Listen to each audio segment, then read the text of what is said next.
Luis Miguel Rodríguez nació en la tierra del tequila. Sí, el tequila es masculino. Los mariachis, la pimienta con limón, los murales de Orozco, los espacios arquitectónicos de Luis Barragán, la prosa de Juan Rulfo, la guitarra de Carlos Santana, los fantasmas de Guillermo del Toro, la tierra donde se canta Jalisco no te rajes. Comenzó a cocinar desde niño. Ayudaba a su madre, a su abuelo. De ellas aprendió que cocinar es un acto amoroso. Cocinó sus primeros platos para su familia y amigos. Después fueron las invitaciones de cumpleaños y comidas especiales que sin darse cuenta lo adentraron en los secretos de la cocina profesional.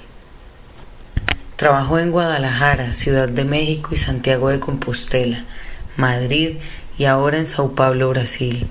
Para él, el estilo personal de cocinar es la marca emocional de lo que vive y de lo que se está viviendo. La Cocinoteca, fundada en 2013, es gastronomía mexicana española, fusión, oficina culinaria y jantares clandestinos, comidas clandestinas. Se refiere a este espacio de juego donde todo está organizado para el placer. También alude a una colección de ideas bibliográficas. Es un laboratorio de sabores, aromas, colores y texturas. Cocinoteca es la palabra que creó para denominar el placer que tenemos para recordar el goce del paladar en los otros. La misión es ser responsable de la felicidad de los otros por un momento. Antojos, aperitivos, entradas, salsas, entradas, tapas y platos de diferentes regiones.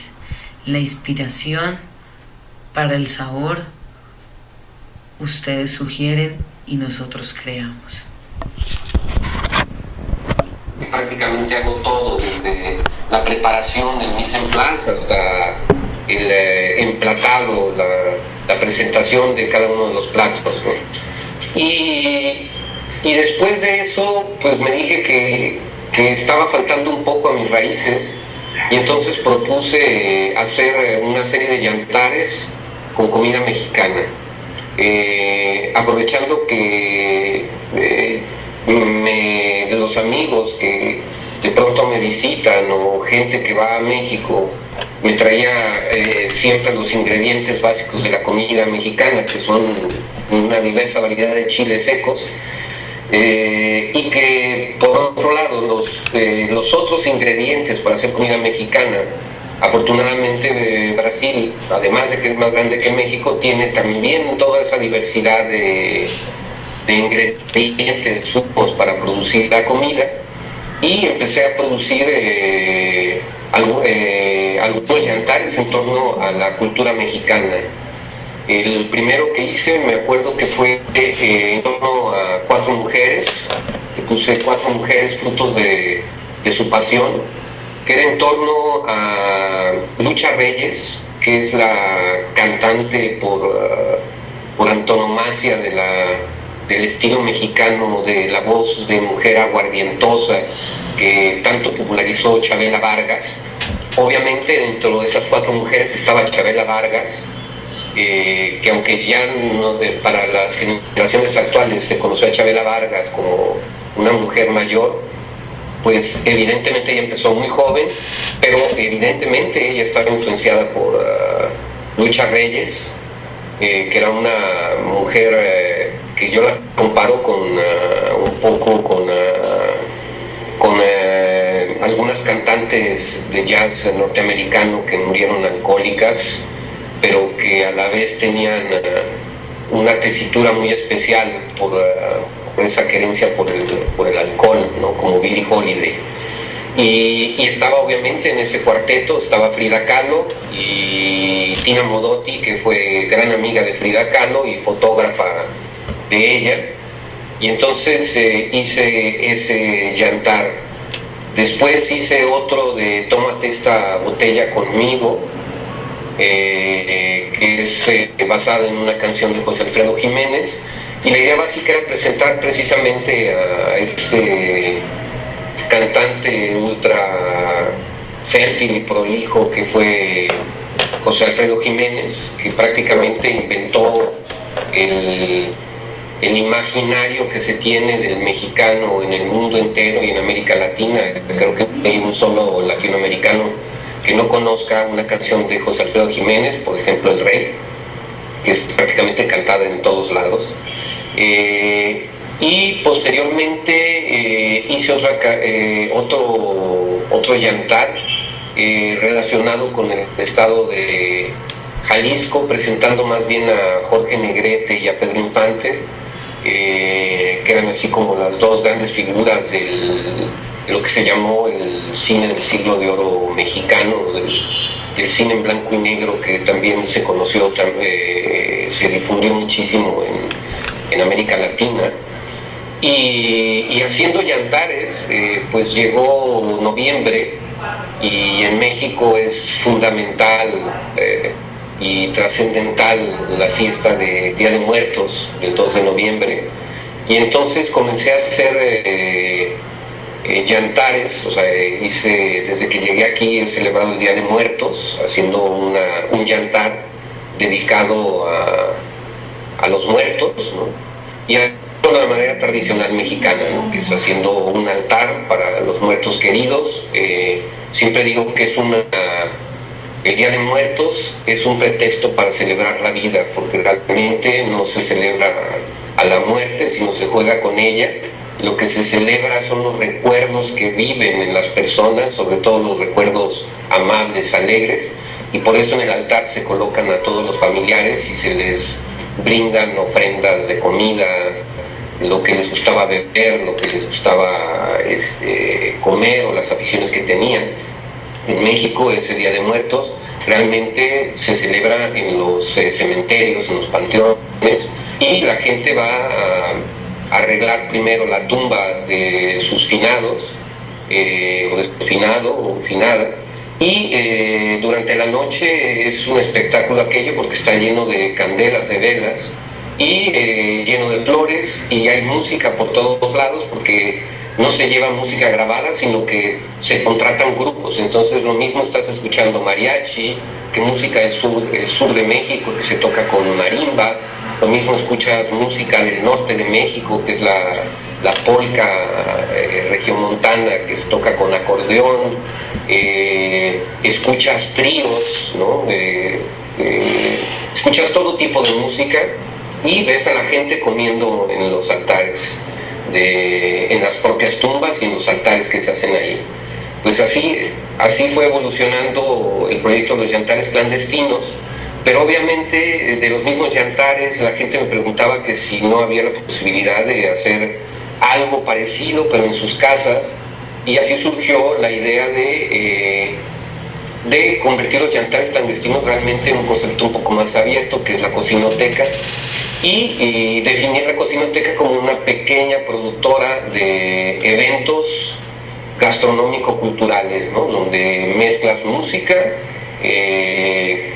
culinaria, comida, poesía, video, y un poco digamos que de espectáculo alrededor de eso. Surgieron entonces comidas en casas de las personas. Esos, digamos, no están bautizados con ningún nombre, pero posteriormente se me ocurrió hacer otra versión, que es con comidas más ligeras, que en México le llamaríamos botanas, que en España le llaman tapas, y aquí en Sao Paulo y en Brasil en general le llaman petiscos. Y tener comida más, o en inglés serían los finger foods, y tener ese tipo de comida más ligera con bebidas, con cócteles. Y como ya tenía los yantares clandestinos, a ese tipo de concepto, que es más un tipo bar, un tipo lounge, los bauticé como las horas clandestinas, ¿no? Entonces digamos que la cocinoteca tiene el servicio de hacerte y diseñarte cocina conforme a tus necesidades en tu casa. Tiene los yantares clandestinos y las horas clandestinas, ¿no? Entonces serían tres variantes de un mismo concepto. Pues eso es más o menos lo que es la cocinoteca.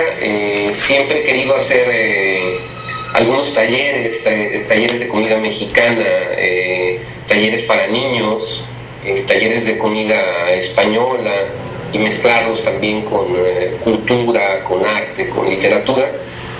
Pero hasta el día de hoy la verdad es que no ha fructificado esa idea, o no he tenido la oportunidad de hacer ninguna de esas versiones.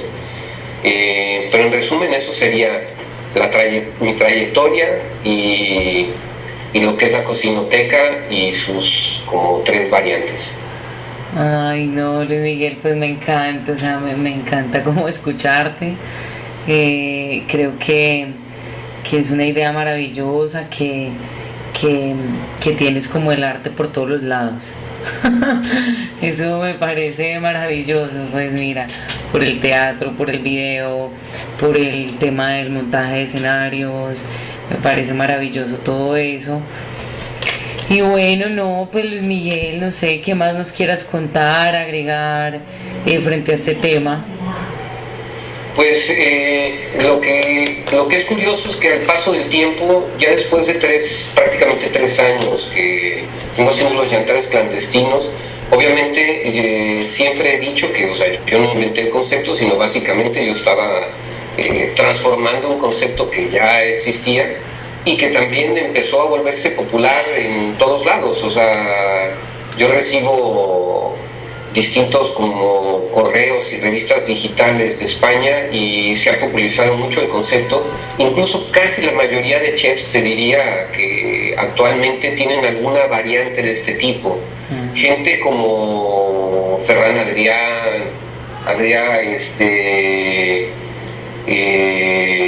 Joan Roca, todos ellos tienen variantes donde hacen cocina para pocas personas en lugares distintos.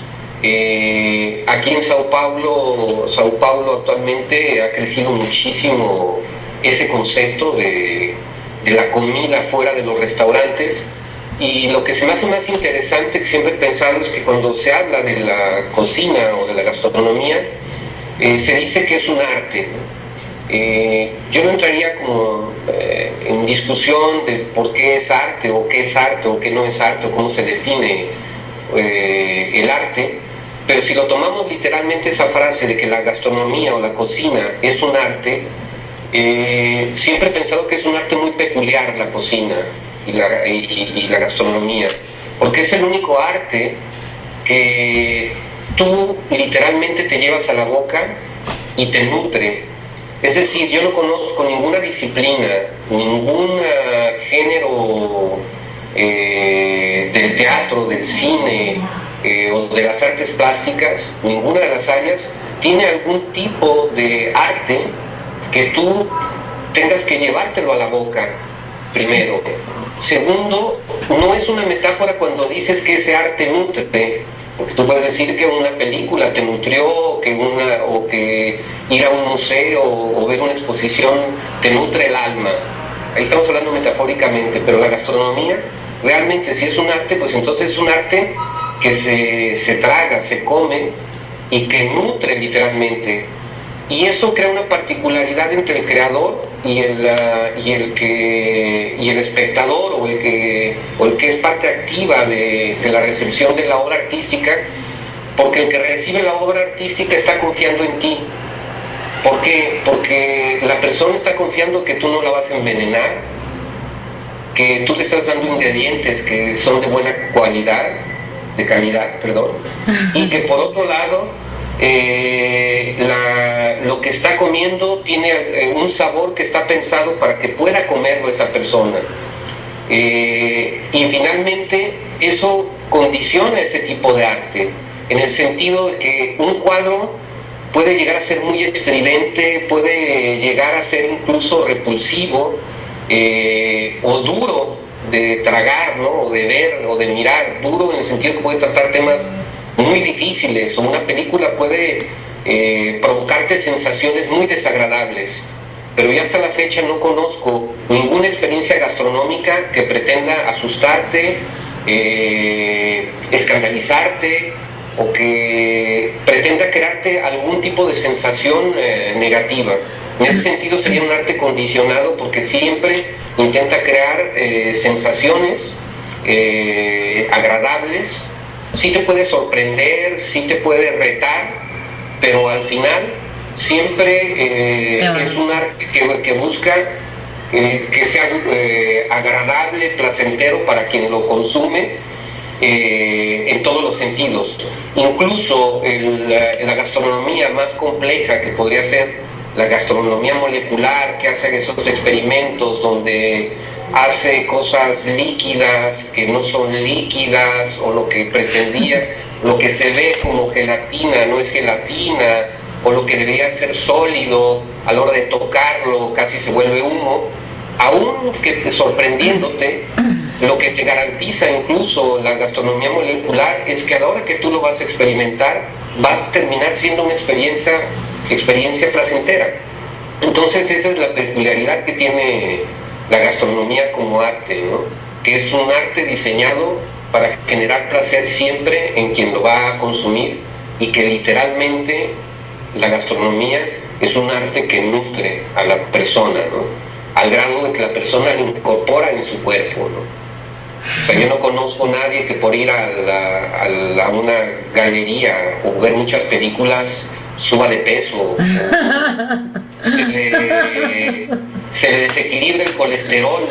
En cambio, una mala cocina excesivamente desequilibrada sí te puede provocar eso, ¿no? O sea, tú puedes matar a una persona por estar dando todos los días comida típica mexicana, que tiene una gran presencia de grasas y de manteca o de altas calorías, y en cambio los otros artes no producen eso, ¿no? Entonces es realmente trabajar con algo muy particular por esa razón, ¿no?